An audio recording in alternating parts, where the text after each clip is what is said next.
नमस्कार, स्वागत है आपका आज के इस नई वीडियो में। तो आज का जो वीडियो है वो है Q&A वीडियो। तो अभी कुछ टाइम से मैं बीच में वीडियो पोस्ट नहीं कर पाया था, किसी ज़रूरी काम की वजह से मैं कहीं गया हुआ था, या आप ये समझ सकते किसी काम में मैं लगा हुआ था जिसकी वजह से मैं वीडियो पोस्ट नहीं कर सका था।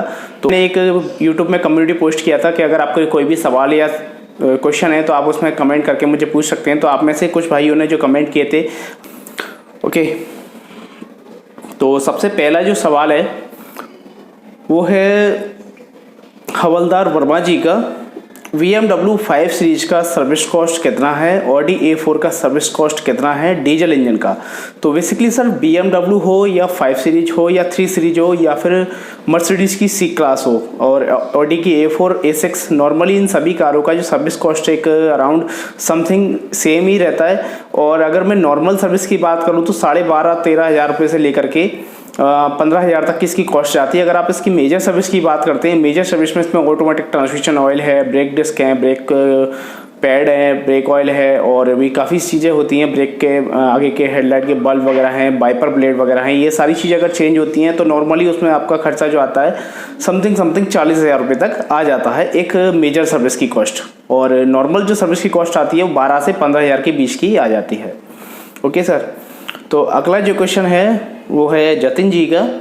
हुंडई एसेंट है, उसमें 2000 RPM लेते हैं तो रेस हो जाती है और टक टक आवाज़ आती है इंजेक्टर नॉकिंग की, और फिर इंजन ऑफ करके चालू करना पड़ता है, तो क्या होगा। डीजल इंजन है 1.1 लीटर। तो सर अगर जैसे आपकी कार है हुंडई एक्सेंट है और 2000 RPM लेते हैं तो रेस देने पर रेस हो जाती है, ओके, और टक टक की जो आवाज़ आती है, तो जहाँ तक मेरा जो मानना है, हो सकता है कि आपकी कार का टर्बो चार्जर लीकेज हो।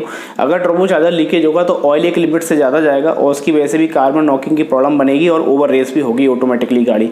और अगर कभी कभी इस सिचुएशन में ऐसा भी होता है, अगर ECM ख़राब होता है तो भी ये प्रॉब्लम आती है हुंडई की 1.1 लीटर में। यानी कि जो हुंडई एक्सेंट का 1.1 लीटर वाले इंजन कंट्रोल मॉड्यूल है, अगर वो एक तरीके से मैं अगर कहूँ वीक हो जाती है उसकी IC वगैरह, तो भी इस तरीके की प्रॉब्लम आ जाती है। लास्ट तो फिर आपको उसमें फ्यूल इंजेक्टर हैं वो चेक कराने ही पड़ेंगे। फ्यूल इंजेक्टर है और फ्यूल पंप पे एक DRV वाल्व होता है जिसको हम डेल्फी में IMV बोलते हैं, फ्यूल मीटरिंग वाल्व, वो आपको चेक कराना पड़ेगा। अगर वो शॉर्ट होगा तो भी इस तरीके की प्रॉब्लम आएगी।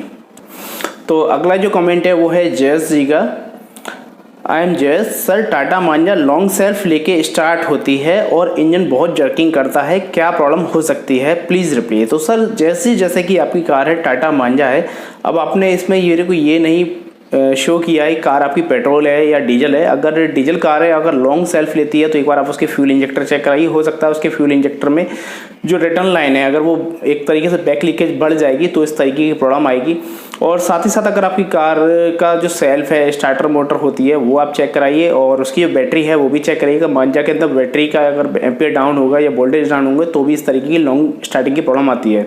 और अगर आपकी कार पेट्रोल है तो पेट्रोल के लिए आप उसमें फ्यूल पम्प चेक कराइए, फ्यूल फिल्टर वगैरह हैं, ये सारी चीज़ें चेक कराइए, या फिर इसके स्पार्क प्लग हैं और इग्निशन कॉइल है वो चेक कराइए। ओके, तो अगला जो कमेंट है वो है प्रवीण जी का।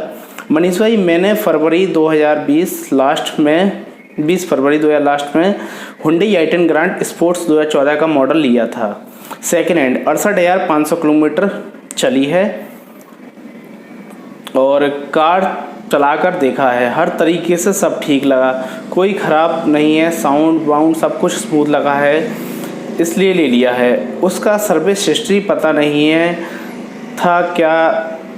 नहीं था, इसलिए मैंने इंजन ऑयल सेल का फुल सिंथेटिक 5W40 और gear oil red line MT90 75W90 oil filter fuel filter change करवा लिया है और प्लान किया है एवरी 8,000 किलोमीटर पे सर्विस करूं। ओके, और मुझे क्या क्या चीज़ चेक करवाना पड़ेगा और i10 ग्रांड डीजल में नॉर्मली क्या क्या प्रॉब्लम आती हैं। सो मैं ट्रिपर रहूँ, मैं रोज़ का कार यूज, ऑफिस से घर अप्रॉक्स 25 किलोमीटर डेली की रनिंग है, 2 से 3 महीने में लॉन्ग ड्राइव अप्रॉक्स 1,000 किलोमीटर चल जाती है, please advise. Thanks Manish ji. तो सर बेसिकली जैसे आपने अगर 5W40 इंजन ऑयल यूज कर रहे हैं और आप 8,000 पे सर्विस कराना चाहते हैं, वो बहुत अच्छी बात है। बाकी का वो जो ऑयल है एक तरीके से आप उसको 15,000 किलोमीटर तक के लिए वो रनिंग कर सकता है वो इंजन ऑयल। लेकिन अगर आप 8 से 10 हज़ार रुपये कराते हैं तो ज़्यादा बेटर है। ये आपकी पॉकेट के ऊपर अलाउ करता है। अगर आप उस चीज़ को अच्छे से मेंटेन करके रख सकते हैं कार को, तो बहुत ही अच्छी बात है कि आपकी कार का कभी इंजन ख़राब नहीं होगा। रही बात आपने गेयर ऑयल वगैरह सब कुछ चेंज करा दी है, बहुत अच्छी बात है। फ्यूल फिल्टर अगर आपने सारी चीज़ चेंज करा दी तो एक बार आप उसकी जो AC की बेल्ट है उसको चेक करा दीजिए, और AC की जो प्लास्टिक के आउटलेट बेरिंग होते हैं उन्हें चेक करा दीजिए। ब्रेक ऑयल की कंडीशन आप उसमें चेक करा लीजिए। अगर ब्रेक ऑयल ख़राब है तो ब्रेक ऑयल चेंज करा दीजिए। ब्रेक पैड हैं, ब्रेक पैड चेक करा दीजिए। शॉक एब्जॉर्बर हैं, उन्हें चेक करा लीजिए। बाकी का रहा उसमें और ऐसा कुछ प्रॉब्लम आने वाला है नहीं इजीली उसमें। और नॉर्मली जो इंजन में अगर कोई वाइब्रेशन वगैरह आपको लगता है तो उसके इंजन के माउंटिंग वगैरह है, वो किसी अच्छी टेक्नीशियन को एक बार और आप उसका जो भी जनरल चेकअप होता है प्योर, वो पूरा आप उसका जनरल चेकअप करा लीजिए, तो कोई प्रॉब्लम नहीं आने वाली है आपको। और आपकी जो भी रनिंग वगैरह है तो मेरे हिसाब से आपकी कार एकदम बेस्ट चलेगी अगर आप अच्छे तरीके से उसको मेंटेन करते हैं तो। ओके, बाकी का नॉर्मली तो आपको वही है जो गियर की केबल वगैरह हैं, ब्रेक ऑयल है, क्लच ऑयल है, और बेल्ट वगैरह हैं, AC के फ़िल्टर्स वगैरह हैं, ये सारी चीज़ें आप टाइम टू टाइम चेक कराते रहिए तो कोई प्रॉब्लम आपको नहीं आने वाली है आगे। सस्पेंशन के पार्ट वगैरह हैं। तो अगला जो क्वेश्चन है वो है सलमान पटेल जी का। मनीष भाई, I need to ask you something about Volkswagen पसाट।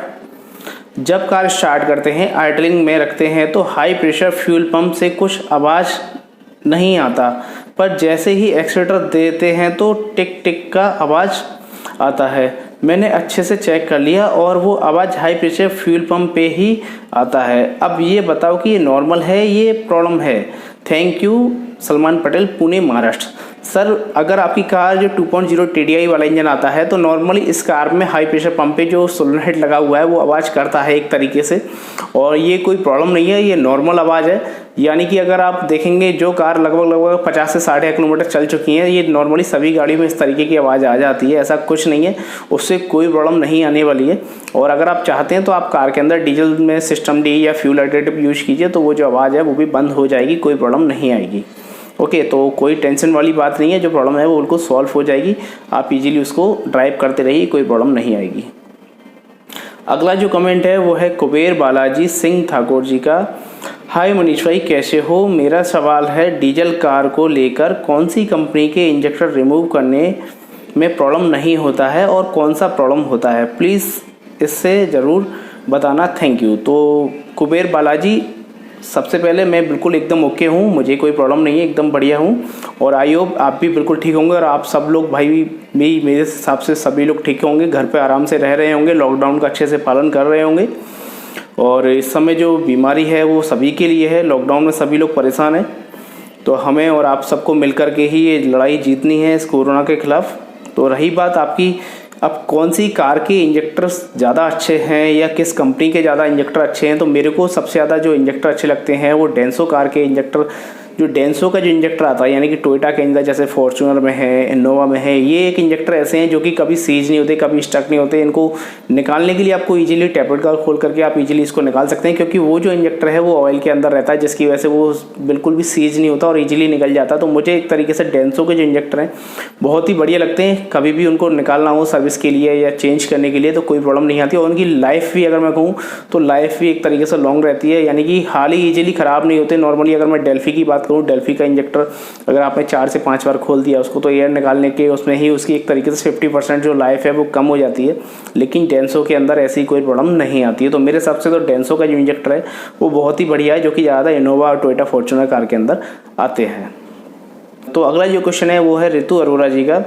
Manish भाई, मेरी होंडा अमेज है, इसको सर्विस कैसे करना है? CNG और पेट्रोल, CNG में रन होती है। तो सब बेसिकली आपकी अगर जो कार है ऋतु जी, इसको आप किसी अच्छे टेक्नीशियन के पास लेके जाइए। मेरे हिसाब से आप अगर सर्विस ना करें तो ज़्यादा बेटर है, किसी अच्छे टेक्नीशियन के पास लेके जाइए, उन्हीं से आप सर्विस कराइए तो ज़्यादा बेटर है, क्योंकि सर्विस में काफ़ी चीज़ें होती हैं। ऑयल फिल्टर को रिप्लेस करना ही सर्विस नहीं होता है, साथ ही साथ उसके फ्यूल फिल्टर होते हैं, ब्रेक पैड होते हैं, ब्रेक ऑयल की कंडीशन होती है, क्लच ऑयल होता है, क्लच पेडल एडजस्टमेंट होता है, ब्रेक पेडल है, एक्सीलेटर पेडल है, वायर है, ये सारी चीज़ें होती हैं जो कि चेक करनी होती है। हेडलाइट के वॉशर वगैरह हैं, हेडलाइट का एडजस्टमेंट है, तो आप किसी टेक्नीशियन के पास जाकर के उसको चेक कराइए।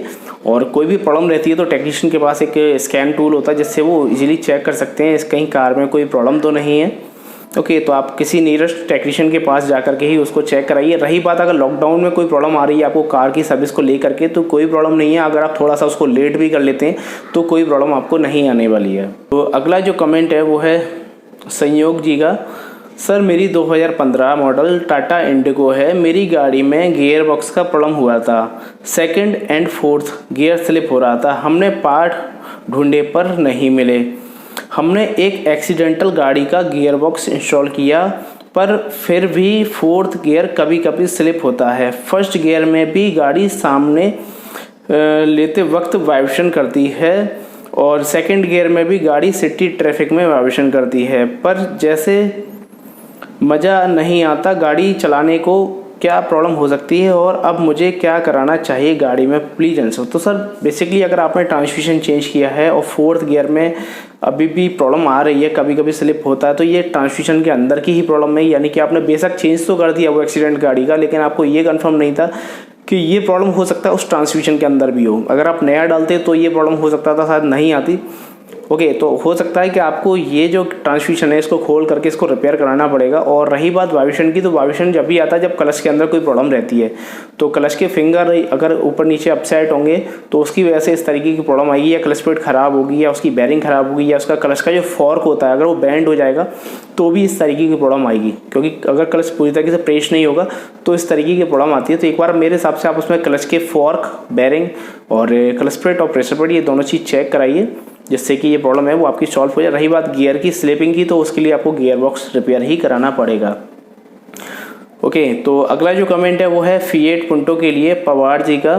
Fiat Punto petrol car second hand लेनी चाहिए या स्पेयर महंगे हैं और मेंटेनेंस ज़्यादा होता है क्या? तो सर मेरे हिसाब से तो अगर आप ना लें तो ज़्यादा बेटर है। फिएट पुंटो एक तरीके से देखा जाए तो पुराना मॉडल हो गया काफ़ी, और अभी के हिसाब से पेट्रोल कार है, बेस्ट कार है। फिएट की गाड़ियों के इंजन बहुत ही अच्छे होते हैं, उस कार की बॉडी भी बहुत ही अच्छी है, बहुत ही रिलायबल कार थी।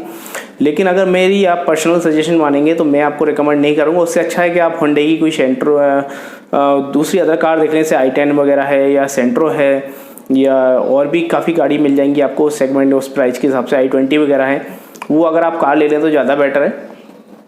ओके, तो अगला जो कमेंट है वो है कैलाश दयाल जी का। सर वोल्क्सवैगन पोलो के रियर टायर ऊपर से अंदर की सीधी झुक गए हैं, गाड़ी टायर खा रही है, शॉकर के रबड़ अकेले चेंज हो सकते हैं या कंप्लीट शॉकर न्यू डलवाने पड़ेंगे?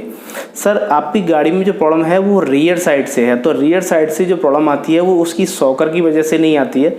बेसिकली शॉकर की वजह से अगर रियर में कभी भी प्रॉब्लम आएगी तो गड्ढे डालेगी, टायर को चाटेगी नहीं। ये पहले आप समझ लीजिए बात को।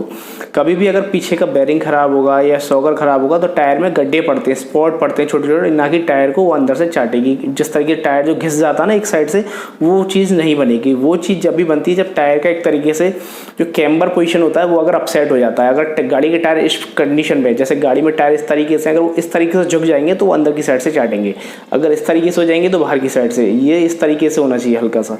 तो उसके लिए आपको कार का जो पीछे का एक्सल टी है वो खुलवा करके प्रेस मशीन पे चेक कराना पड़ेगा उसको। वो कभी कभी होता है कि गहरे गड्ढे में जाने की वजह से बैंड हो जाती हैं, जिसकी वजह से उसका जो कैम्बर है और वो आउट हो जाता है और गाड़ी में टायर को घिसने की प्रॉब्लम आ जाती है। तो मेरे हिसाब से आप उसका पीछे का रियर एक्सल टी है उसको खुलवाइए किसी टेक्नीशियन से और प्रेस मशीन पर ले जा करके उसको सीधा कराइए, तो जो प्रॉब्लम है आई होप बिल्कुल ओके हो जाएगी।